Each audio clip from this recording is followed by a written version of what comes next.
Екінші сынып, бірінші тоқсан бойынша жиынтық бағалау математика пәні. Орындалу уақыты 15 минут, бірінші тапсырма.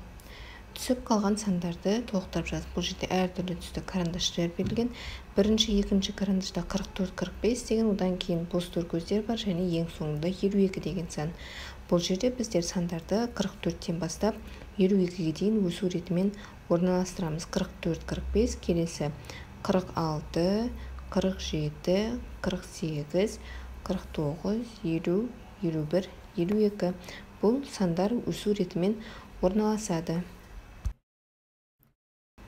Келесі астыңғы қатардағы сандарды қарайтын болсақ, 96-тан бастап 88-ге дейін кему ретімен сандар жазылады. Кему реті дегеніміз бұл үлкен саннан кіші санға қарай. Сонда 96, 95, 94, 93, 92, 91, 90, 89, 88 деген сандар болуы қажет. Бірінші қатардағы сандарды өсу ретімен, екінші қатардағы сандарды кему ретімен жаздық. Келесі тапсырма, берілген сандардың көршілерін жаз.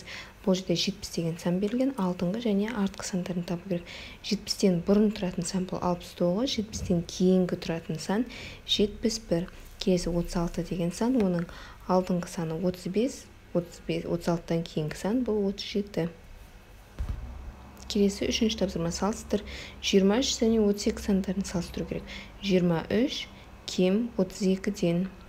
Келесі 37 және 3 сандары. 37 артық 3-тен. 77 және 70 сандары. 77 артық 70-тен.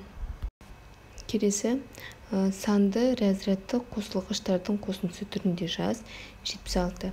Разрядты қосылғыш дегеніміз бұл ондық және бірлікке ажыратамыз. Бұл жерде 76 екі таңбасы болғандықтан, бұл 70 және 6 деген сандардың қосындысынан тұрады. 7 ондық, 6 бірлік, немесе 70 қосылған 6.